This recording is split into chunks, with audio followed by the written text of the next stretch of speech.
एक मिनट, जो हाँ मैं जो बोल रही हूँ आप उसको सुनिए। मेरे को समस्या नहीं है, मैं कोई सरकार की प्रवक्ता नहीं हूँ। आपका विरोध करना अधिकार है, समर्थन करना सब भाई, सब एक घर में मत नहीं होते तो ये तो इतने लोग हैं कैसे एक मत हो जाएंगे। लेकिन आप उसकी आड़ में किसी समुदाय को गाली नहीं दे सकते, किसी को ये नहीं कह सकते कि तुम्हारी कब्र 2 फीट की खुदेगी या 6 फीट की। जो हमारा इंडिया है वो सेक्युलर है, आपको भी पता होना चाहिए। हमारा जो संविधान, एक मिनट, सेक्युलर है पर धर्मशाला नहीं है, पहले ये क्लियर कीजिए, ठीक है। दूसरी बात, एक उंगली नीचे, उंगली नीचे, देखिए देखिए उंगली नीचे, ऑर्डर देख के नहीं, ये समझा के बात नहीं होती, बात कीजिए सभ्यता से। 1 मिनट बोल लिया, आप बहुत देर से बोल रहे थे, मैं चुप थी, अब सुनिए। 6 नागरिक, आप ये बताइए, पहली बात ननकाना साहिब पे हमला हुआ, ये बोलेंगे नहीं क्योंकि ये कहेंगे अरे हम तो दोनों तरफ हैं, हम नहीं बोलते। ननकाना साहिब पे हमला होने करने की तुम्हारी औकात कैसे हुई? हम भारतीय हैं, हम किसी भी समुदाय के हैं, लेकिन हमारे भारत के किसी भी नागरिक को, चीन में अभी देखिए वायरस फैला, हमारे देश के लोगों को, मैंने उसकी तरफ नहीं किया, मैंने किसी व्यक्ति की तरफ नहीं किया, विरोध करने के लिए विरोध नहीं कीजिए, थोड़ा दिमाग लगा के विरोध कीजिए। उसने कहा एक वायरस आया तो भारत के लोगों को बुला लिया गया, पाकिस्तान के लोगों की वहां की वीडियो सुनिए उन बच्चों की। आप इसलिए विरोध नहीं कीजिए कि कोई व्यक्ति लेके आया, आपको मोदी विरोध कीजिए, हमको समस्या नहीं है, लेकिन आप उसका समझिए तो वो खुद के बच्चे कह रहे, पाकिस्तानी बच्चे, कि इंडिया इतना अच्छा देश है कि उन्होंने ये नहीं पूछा, वहां पे ये नहीं पूछा गया तेरा धर्म क्या है, तू हिंदू है कि मुस्लिम है, तू इंडियन है इसलिए तुझे भारत में ले आया गया। और आप कह रहे हैं कि 6 को नागरिकता दी जा रही है, उनको नहीं दी जा रही, उनको नहीं दी जा रही। देखिए जब देश बटे थे, हम पाकिस्तान हमारा था, हमने अलग नहीं किया, हमने तो कभी विभाजन मांगा ही नहीं, हमने तो कभी कहा ही नहीं बंटवारा करो, हम तो आज भी नहीं कह रहे, हम तो कभी नहीं चाहते, सब हमारे भाई आप हमारे देश में रहिए, हमको कोई समस्या नहीं। लेकिन जब आपने बंटवारा कर लिया, और अभी परसों तरसों एक खबर आई थी, आपने पढ़ा भी होगा सब लोगों ने जो यहाँ पे खड़े हैं सोशल मीडिया वाले, 2 लड़कियों को मंडप से उठा के जबरदस्ती धर्म परिवर्तन कर लिया।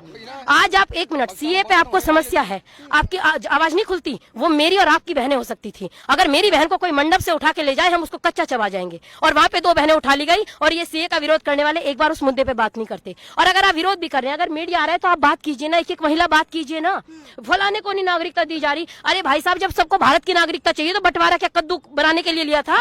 बंटवारा घुइयां छीलने के लिए किया था? क्यों बंटवारा किया था? सब रह तो रहे थे, आज ही आ गए।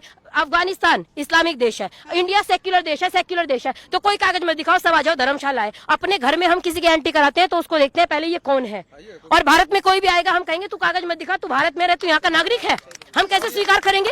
आप देखिए, देश को मजाक मत बनाइए, ये देश है, इसको हम भारत माँ कहते हैं, वेद कहता है माता भूमि पुत्रम पृथिव्या, ये भूमि मेरी माँ है और हम इसके पुत्र हैं। तो प्रत्येक पुत्र पुत्री का, आज हमारे देश की हालत ये है कि लोग भारत माँ को गाली दे जाते हैं, और उस संसद भवन के अंदर जिसको लोकतंत्र का मंदिर कहा जाता है, क्या गुजरती होगी इस भारत माँ पे?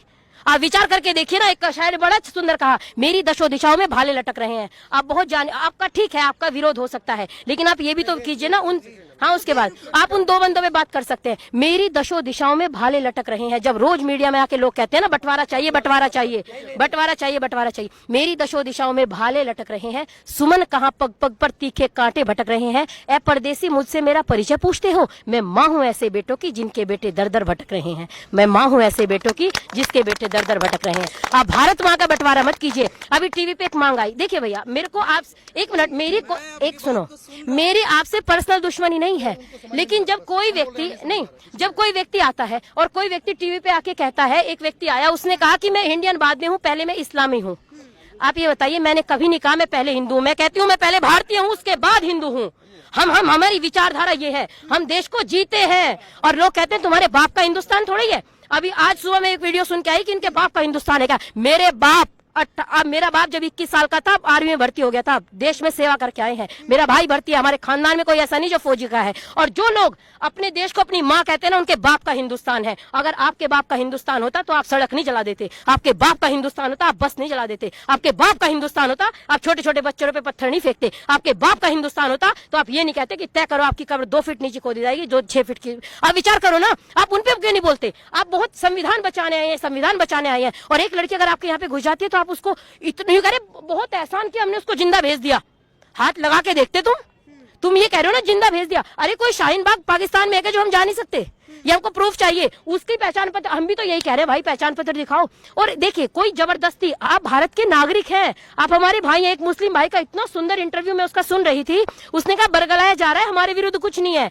मैं ये कहूंगी अपने मुस्लिम समुदाय के भाइयों बहनों से अपील करूंगी, या जिस भी समुदाय के, कि आप आगे आइए और लोगों को समझाइए। अगर कोई परेशानी, आपकी सरकार है, हमारी घर में कोई चीज लागू करते हैं माता पिता, तो हम लड़ते हैं नहीं मम्मी ऐसा नहीं होगा, हम इसको चेंज करेंगे, तो आप भी उसी प्रेम से कीजिए।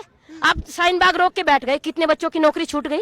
जो बच्चा प्राइवेट नौकरी करता है और अपने घर में कमाने वाला अकेला है, गाल बजाना बहुत आसान होता है, बोलना बहुत आसान होता है, जब दिल पे गुजरती है तब पता लगता है। उस बच्चे की नौकरी छूट गई, अपने घर वालों को रोटी कहाँ से देगा। एक जवान लड़के की जब नौकरी छूटती है ना, उसको पूछ के देखिए कितना दर्द होता है। आप उस मुद्दे पे बात नहीं करते। 40 दिन एक रोड बंद कर दी, मैं यहाँ पे हम रोड बंद करके बैठ जाए, अर्थव्यवस्था हिल जाती है एक रोड से। और 50-50 दिन से वो कह रहे हैं दुकान वाले प्लीज दुकान खोलने दो, प्लीज दुकान खोलने दो, हमारी दुकानों का सामान सड़ गया। आप उस मुद्दे पे क्यों नहीं बात करते। हम बिल का समर्थन विरोध करना आपका दायित्व है, आप कुछ भी कीजिए। आप स्वस्तिक का चिन्ह बना रहे हैं, उस पर झाड़ू फेंक के मार रहे हैं। आप कब तक हम सब अपमान सहेंगे। हमारे प्रतीकों का अपमान कर रहे हो। आपने ओम लिखा और ओम पे इतने गंदे शब्द केरल से वो पोस्टर वायरल हुआ था, आपने पढ़ा होगा। आप विचार कीजिए, ओम को कोई अपशब्द कहे हम कैसे स्वीकार करेंगे। आप हमारे स्वस्तिक का अपमान करें हम कैसे स्वीकार करेंगे। आप राम को रोज गाली देते हम कैसे स्वीकार करेंगे। आप, मेरा निवेदन है, आप उन मुद्दों पे भी बात कीजिए। सरकार का विरोध करना, समर्थन करना सबका अधिकार है। जितने लोग यहाँ पे खड़े हैं, जरूरी नहीं मेरी विचारधारा है, सबकी अपनी विचारधारा हो सकती है, लेकिन किसी भी कम्युनिटी का सम्मान करना ये हमारा भारत कहता है। हम प्रत्येक व्यक्ति को प्यार से रखते हैं। अरे मेरा देश धरती के समुन्नत भाल जैसा है, इसकी पावन संस्कृति शुभ टकसाल जैसा है, और कोई